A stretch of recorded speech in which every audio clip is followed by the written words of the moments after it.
Darn it. I always forget to take that off at the end. All right. Thank you very much for joining us at the Frenchie Talks About. This is Louis the Frenchie Monette, and I am joined and blessed to have Jennifer Brofer. How are you doing today? Good. Thanks for having me. For accepting to be on. Now, if you don't know her, she is a producer, an actor of short movies, and also co-produced her first full-length movie. And today's angle, we're not just going to talk about movies. We're really going to go deep into one perspective. Unless you work in it, you only know it, right? All the rest of us schmucks can only imagine what it is.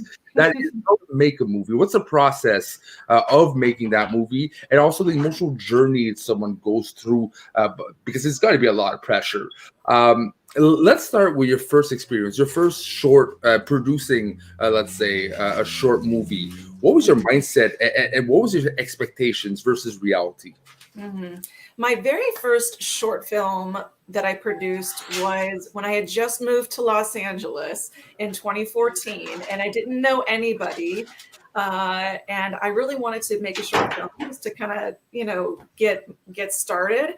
And so I joined this contest. It was the 51-hour Make Your Mark short film competition. And so I had 51 hours to write, produce, and edit a short film. And I didn't know anybody, like I said. So I joined this group of veterans called Veterans in Media and Entertainment. And I said, hey guys, I'm making a short film. I don't know anybody. Can you please help me on the crew? And so many of the veterans stepped up and said, hey, I'll help you. I'll volunteer. And so I had a whole set pretty much full of veterans. And it was awesome. And we actually got top 10 out of 500 entries in that competition. And I have a lot of credit to give to the veterans who supported me on that film. It was a great launching pad for me. And, I just love it. All right. And it's day one, okay? You're doing this. You open the door. You have entered the project. Now, what do you do? Like, what was your concept of producing a movie? And did you already had a plan, or were you just winging it? So for that particular short, it was because it was a contest, we couldn't write the script until the contest started. So it started on a Friday. They gave us the topic. They gave us a prop that we had to use and kind of a genre. So we had to stick to the prop was like a stick of gum. So we had to find a way to put a stick of gum into the film. And it was, the good thing is we had the option of doing a military genre film. And so we ended up doing a military, like a Marine Corps, film. And so, which was great because a lot of people had their own uniforms. And so my wardrobe gal was a Marine Corps veteran. She brought her uniform that we put on our actor. So it was great. But it really challenged us to think outside the box, because the only thing we really had we had the crew and we had the location, but we didn't really know what the film was going to really look like. So that was a really great exercise. And I would encourage anyone to do a film challenge. They have different ones. They have like 24-hour film challenge. They have the 48-hour film challenge. And they're really great. I've done a few of them. They're always a lot of fun. And at the end of the 1 or 2 days, you have a finished film. So it's great for people's reels. It's great just to get together and kind of break up the monotony. And now, like, again, you're going into your first experience, so there's naivety, there's joy, there's just like, yes, okay, I'm finally gonna do this, right? Now let's advance a tiny bit. This is not your first rodeo anymore. You're maybe 2-3 in. The naivety, does it go away, or did you keep that excitement and naivety during the whole process? I mean, every film that I do, there are some obstacles to overcome, of course. I mean, there could be locations that fall through, or your permit could fall through and not come through in time. And so you have to figure out, like, oh, am I going to shoot this guerrilla style? Am I going to try to find a friend who has a house, like, am I going to find an Airbnb where I can film the scene? I mean, you just try to think of all different kinds of options. There could be an issue with an actor. Maybe the actor falls through and you have to find someone the night before. I mean, I've seen it all. but it's all really great practice for producing. And I remember one time I was co-producing a feature with a bunch of veterans, and the lead producer was a Navy retiree as well as one of the lead actors. And so I just watched him, and he was trying to get like actors in place for the next day's shoot, but also trying to get himself into character and prep his lines. And so it was a lot. So I don't know necessarily if I want to produce something that I'm in. And if I do, I know what to expect. Maybe get someone to assist because producing and starring in something is very difficult. But I mean, I got to give him a lot of credit. It was his first feature that he produced, and he finished it, and now it's available to stream. So that's pretty exciting. Yeah, and producing and starring, there's like two layers. Like a lot of people say you're crazy if you think you can direct and act. Some people do. Sometimes it completely does not work. M. Night Shyamalan, and sometimes it really works, right? But yeah, I want to go back to one thing you said, because this is what I'm trying to search. I'm trying to understand. Is like permits. You see, this is something we wouldn't necessarily like think about. What do you mean by permits? Is there a permit system? Permits for what? Yeah, so location permits. So anywhere, at least in LA, I can't speak for everywhere, but in LA, you have to go through what's called Film LA. It's the location permit office where you have to submit an application. You have to pay a fee. I mean, it could be hundreds or even thousands of dollars depending on where you want to film. Like if you want to block off an entire street, that's going to be a lot of money because you have to have police involved to make sure that people are blocked off and it's safe. Even if you want to shoot in a business somewhere, you have to have a permit and you have to have insurance, and that all adds up as far as expenses. So I like to shoot where the locations are cheap or free. So I do a lot of my stuff at friends' Free is good. Free is good. Yeah, because I just want to keep the cost down. I try to circumvent that if I can. But yeah, so a lot of paperwork there, but it's important to have, because if you don't have your permits, and if you're shooting out in public somewhere, then you could literally have your production shut down. So it's important to go through those steps. When you go to locations, or I don't know if you have a story about the permits or the locations itself, but sometimes you hear funny stories of you have this location, but something happens that was not expected. Or do you have any funny stories or what the fuck moments when it came to trying to scout for locations, get locations and permits and stuff? Like the wildest thing you've got so far.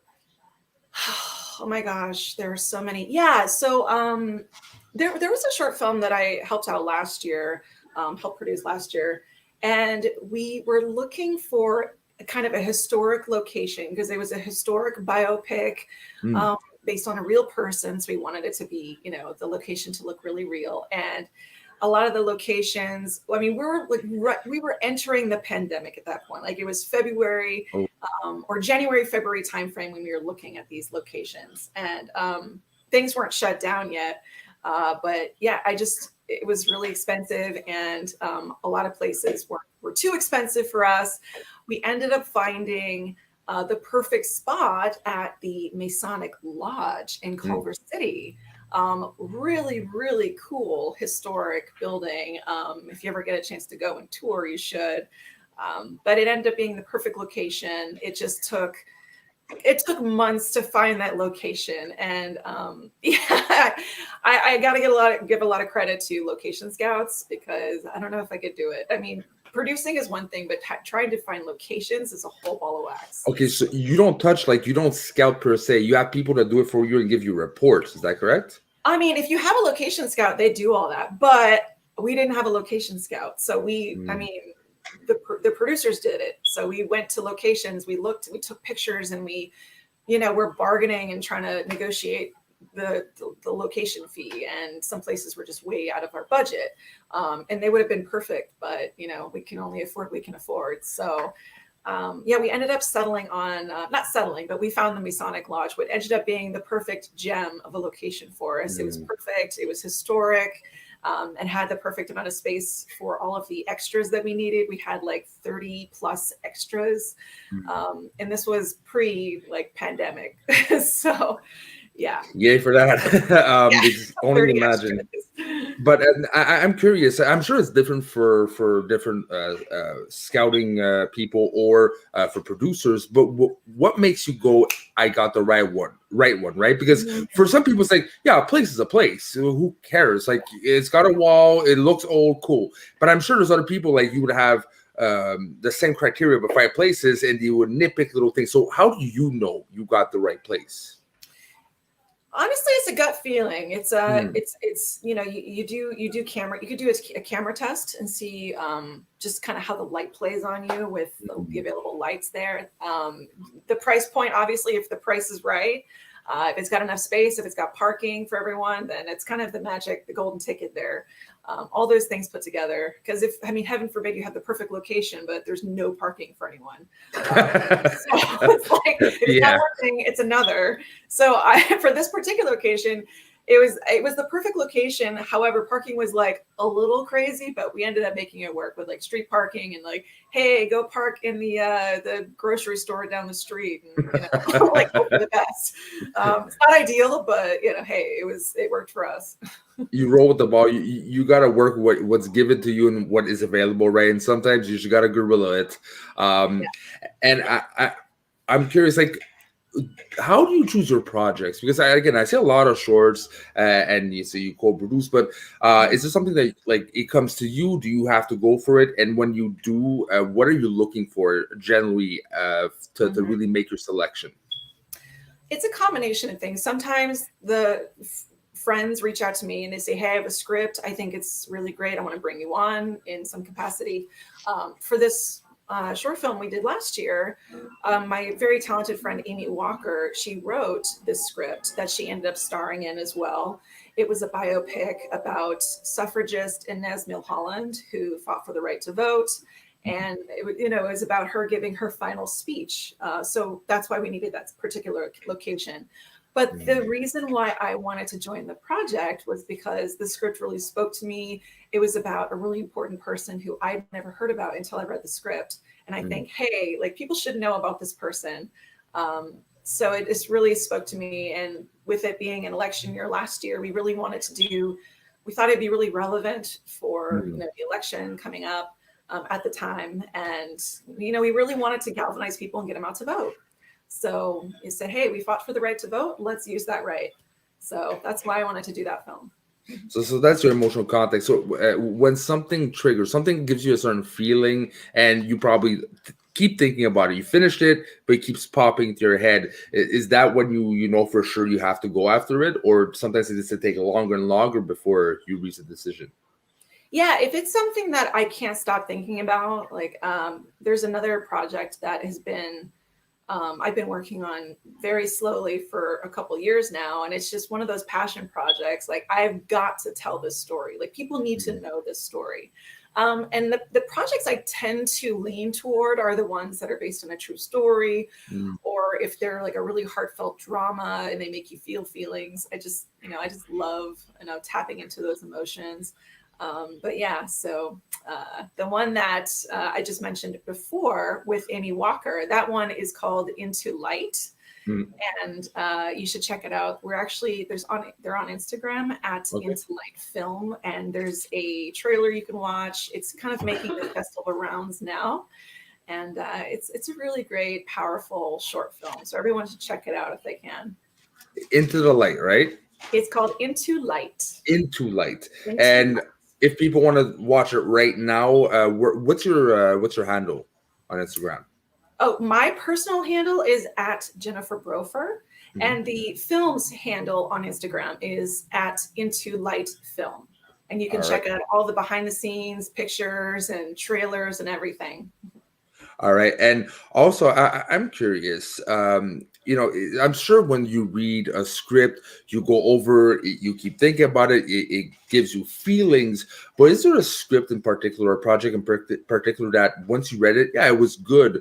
But once you did the final product, you were amazed how even better it was than on paper?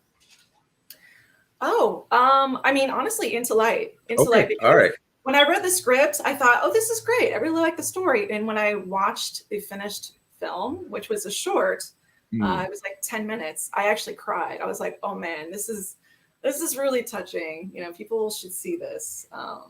Yeah. There's another film that we did a number of years ago for another competition. It was a 48-hour competition. And again, I did it with a lot of veterans on the team. It was great. And that particular film, we literally wrote.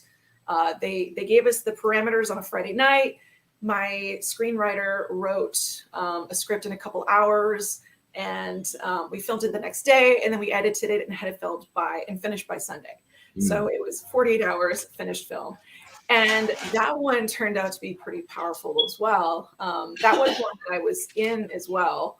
And I starred alongside one of my very good friends, Tucker Smallwood. He's a fellow veteran. He is an amazing actor.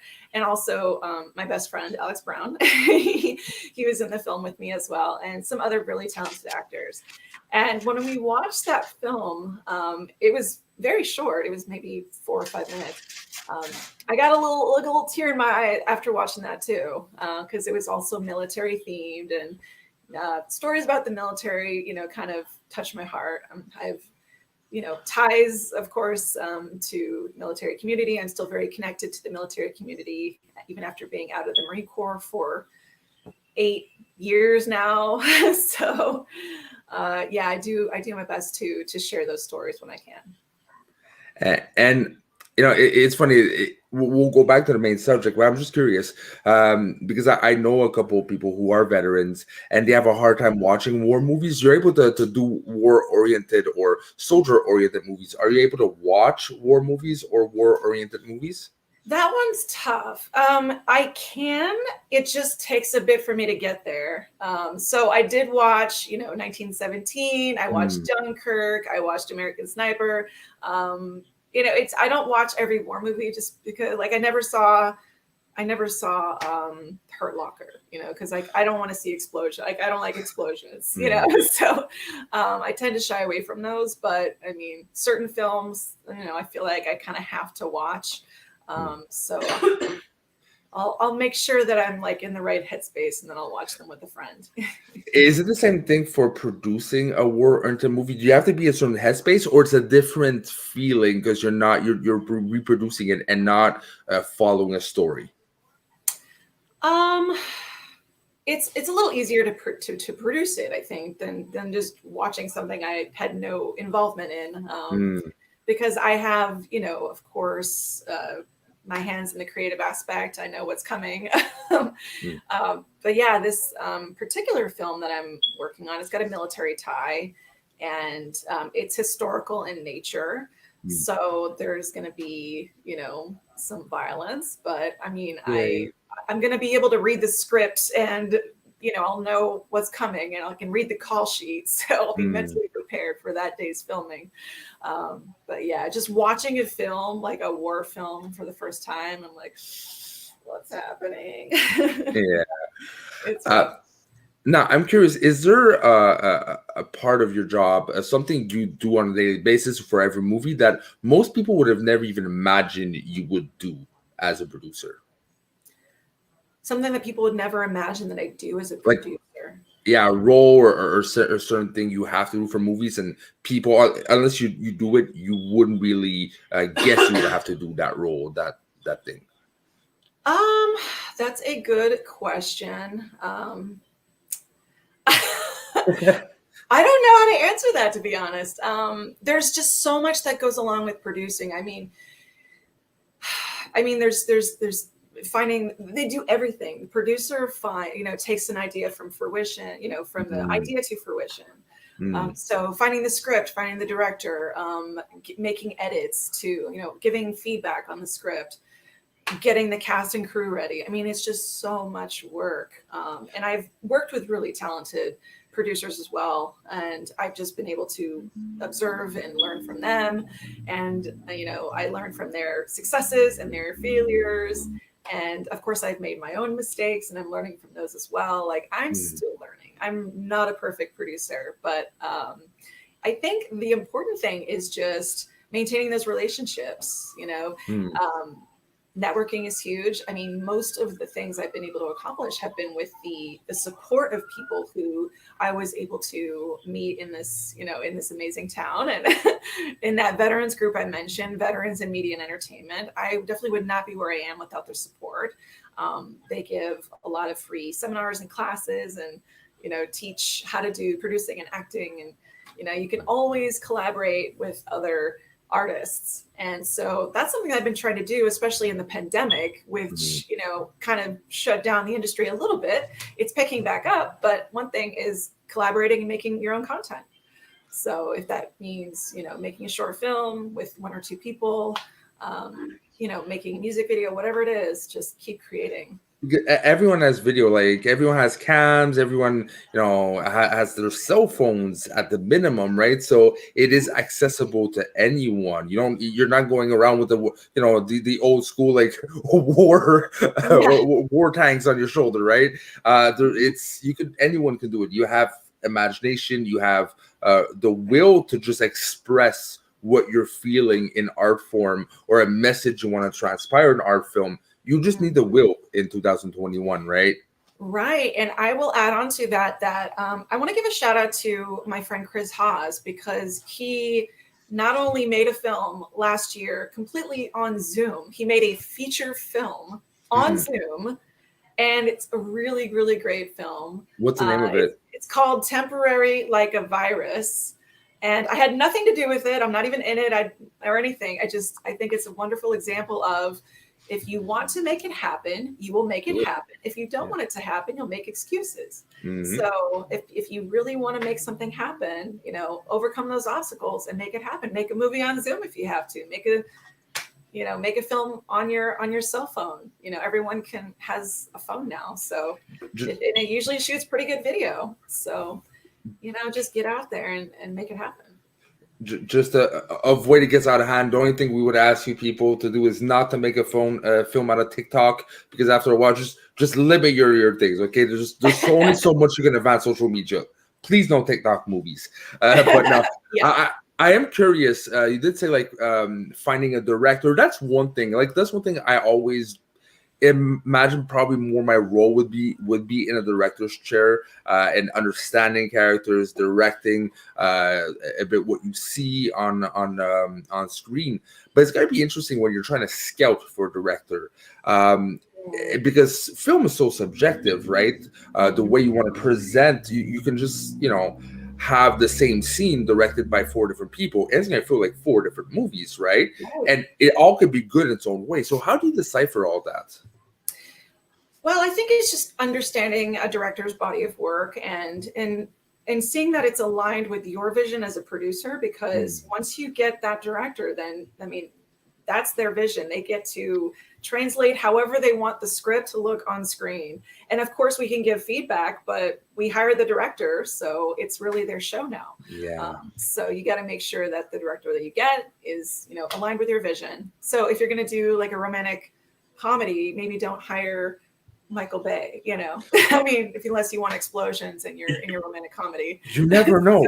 Stranger things have happened. Hey, okay, that's true. Maybe you want that. Maybe you want to rock the boat a little bit. So because there's one thing to say about like bottlenecking a director, an actor, or whatever into one thing, right? Look at what Todd Phillips did with like Hangover to Joker. Like you can't get more like out of the spectrum, right? Or Jordan Peele, known for his comedy and then doing Get Out and blowing everyone's mind, right? So going opposite of what is expected of you sometimes is the best FU to everyone that said no to you can only do comedies, and prove to people that your shit.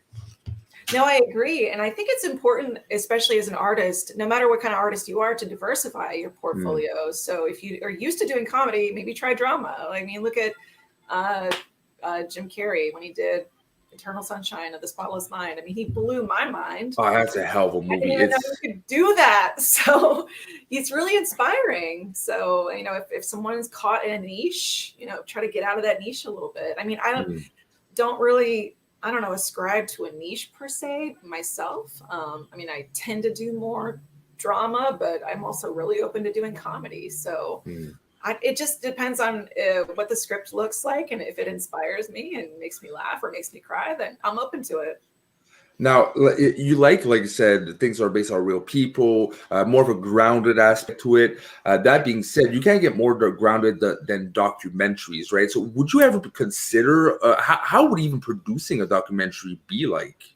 I have produced a documentary before. Well, one was almost a feature length. It was for a class project I did at Syracuse University with a couple of military friends of mine. So basically, I followed my Army friend for 6 weeks as he tried a new diet every week to try to lose weight, because the military has really, stringent standards on height and weight. So he tried everything from Slim Fast to South Beach diet to, you name it, he tried it. The juice diet where you drink juice for 2 days and that's it. So I literally just followed him around with a camera for 6 weeks, and I interviewed him. We weighed him. To document his results, and it ended up being a really funny little, character piece on this single dad who's in the Army, and what you think is supposed to be like a weight loss story is really just an awesome character study on this wonderful and funny and flawed human being who just happened to be in the Army. So that's called Counting Calories, and it's somewhere on YouTube. I'm sure if you Google Counting Calories, you'll find it. But it's about an hour long, and it was a lot of fun to make. But it takes a lot of work to create a documentary. I mean, if I were it's not just following. There's so much more steps. Yeah, we had to plan all of it. So we had to know what he was going to do week to week. Of course, we had a day where we were going to weigh him. We had a day where we did interviews every week, and we had a crap ton of footage. So, and I and my friend Josh edited it ourselves, and it was a lot of footage we had to go through. So, if you're producing a documentary, know exactly what you need to get. But yeah, I mean, it was a lot of fun. I really like documentaries.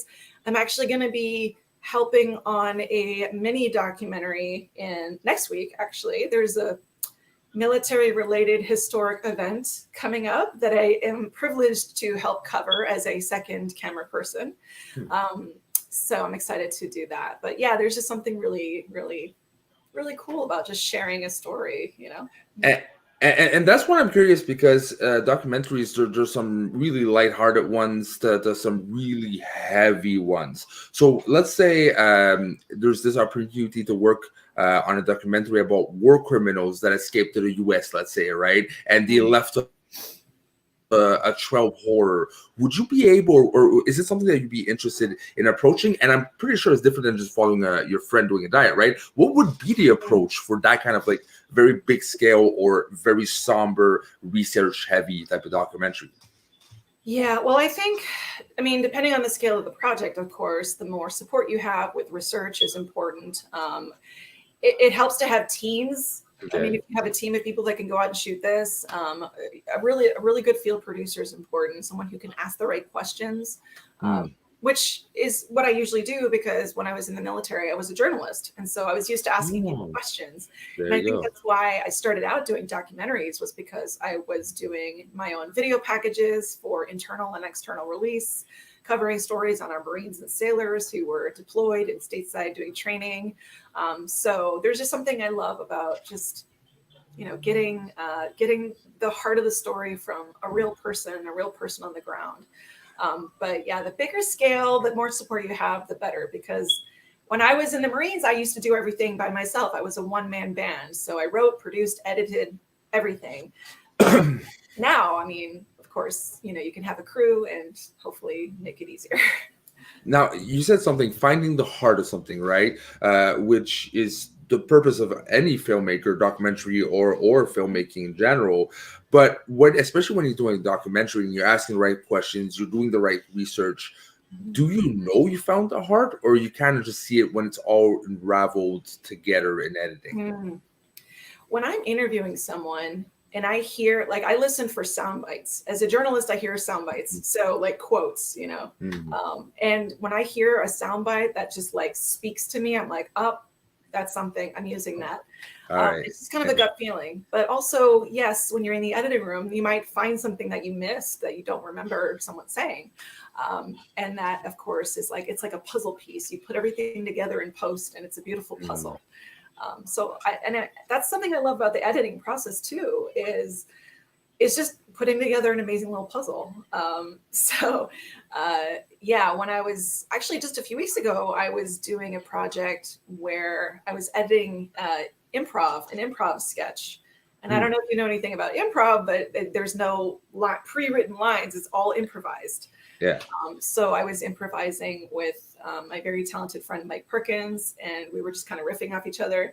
And it wasn't until I was in post, editing the piece that I was like, oh, that's a really funny line. I didn't realize he said that because I was in the scene with him. There's something really special that can happen in the editing room. Yeah. All right, and now let's go to something you co-produced another time, if not mistaken. Going from short film to full length. Was it a difficult transition jump, or did you feel like a home, but just a longer period of time? It was definitely more challenging because I went straight from that 51-hour challenge to the feature. Yeah. So I went from this 2-day production to a month long. And I'm grateful that I was able to do that feature because I reached out to my friend who's a Navy veteran and I said, hey, I just want to be on set. So I'll volunteer. I'll do whatever you need. In any department, just let me be on set. And so I got to do a little bit of everything. I got to, help with, building the sets. There was a time travel element. So I got to help build a time machine that I'd never done before. And I got to work in crafty, which is like the food handling. I got to work sort of in a first AD capacity or assistant director capacity, which was working with background actors. So I got to do a little bit of everything. And it's funny because I started out as a production assistant, which is like the lowest on the totem pole. And by the time I finished the film, they're like, you did so much work for us. We're going to give you a co-producer credit. And nice. I worked with them even past the filming to help them create a website, help them market the film, help create some kind of plan for distribution. And of course, it was a huge team effort. And I was really grateful for that experience because I learned so much that I'm able to apply on my own films. So, if you're able to get on set, learn a lot, and then learn from people's mistakes and their, successes, and help you on your own journey. You see, and I did have when I was searching for myself a little while and trying to see what kind of work I'm gonna work at. I was in a rut, right? And at one point, I went to an orientation bureau, and they noticed I really love movies, right? It's one of my passions, and they're like, yeah, you just have to go on a movie set, see if they're hiring a gaffer or hiring someone, and anything can happen. Right? You're picking up trash off the floor. Next thing you know, you're chatting up with the cameraman. Next thing you know, you're gonna sit next to him, and things can evolve. And I'm good at networking. I know how to kiss ass at the right moment. I know how to shut up in the right moment. So I think I would have flourished in that environment. But yeah, it's just taking a chance, finding any little entry and making a mark if possible. Sometimes, how to make a mark is a whole different question, a whole different thing, because some people are going to connect with other things. So it's a try and error. But you have a will, again, you do it, you never know what can happen. Now, before we wrap it up, because I know you're an actress, and I tend to like to stretch it out because the guests I tend to re-ask to come on the show later on period of time during the year. So if you'll be okay, I would like to save the acting pack for part 2 of our interview, whatever happens. Too. All right. So before we go, this is something I usually ask because we have another podcast called Schmodown Night Canada. Schmodown is like a movie trivia competition that actually has sport rankings, factions, team belts, inner geekdom, Star Wars division. It's a whole thing based out of LA under the name of Christian Harloff is the big man guy, and we have interviews with the competitors. And one question we always ask them, and I'll ask to you because it's definitely going to apply, is if ever by by misfortune, aliens come to Earth and decide they don't like movies. They're erasing all movies out of existence. But they're nice enough to give us 1 week's notice. What would be your final three movies you'll watch as a final goodbye for the movies? Oh, final 3 movies as a goodbye. That's a great question. Well, I would probably rewatch my favorite movie of all time, which is The Princess Bride. Ah, I love that. I actually watched it like recently, like last week or something. It's amazing. what's no, it's not it's not ridiculous. Yeah, it's ridiculous. No, what is it? What does he say? Inconceivable. Yeah, it's inconceivable. It's so good. So I would definitely rewatch that one. I really love Eternal Sunshine of the Spotless Mind. Actually, I think that would be a good one to watch. And gosh, you know what? Something that would be something fun to end on would be Groundhog Day. All right. Is today. Hey, there you go. There you go. We're gonna have a beautiful year. I should watch it tonight. Mine fluctuates, but it always kind of like rotates to the same thing. There's one, it would be childhood memory, because of more my mom gave me the love of movies. She really is the one who, me and my mom, was cinema time. Like go to eat something good and then go watch a movie. And for me, one of the movies she really gave this infection of love, and I keep watching almost every year, is the original OG Stargate movie. Oh, Stargate. Yeah. There's something about Stargate. I'm a Star Wars fan. I'm a Star Trek fan. But that movie, I remember it really young and being just amazed by what I'm watching, right? Yeah. And it wasn't violent enough that my mom wasn't like, okay, don't watch this, right? So I saw the whole movie and I fell in love with sci-fi pretty much starting from there, and Star Trek, the Next Generation type of thing. But Next Generation, yeah. I love that show. But that, and my second one would be more the one that kind of blew my mind, of realizing movies have a different, like, it doesn't have to be A to Z stories, or it doesn't have to be one thing. It could blow your mind. It can make you feel so weird. There's other emotions that are just action and fun, right? And that would be the original Park Chan-wook's Old Boy. Oh, what's it called? Old Boy. But the Korean version.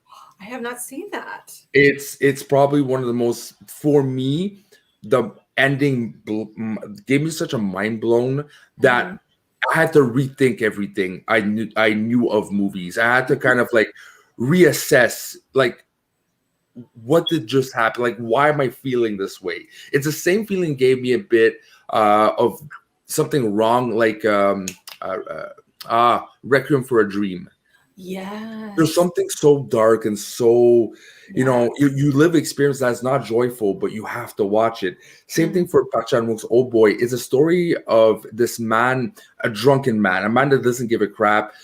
At his daughter's birthday, out of nowhere, he gets kidnapped, put in a room for 15 years without one explanation of why he's being captured, and then out of nowhere gets set out free, and he is told that he has 7 days to know why he got captured. If not, the person who did it will kill himself. It is the most mind-blowing thing you've ever watched. Can I stream this? Where can I watch?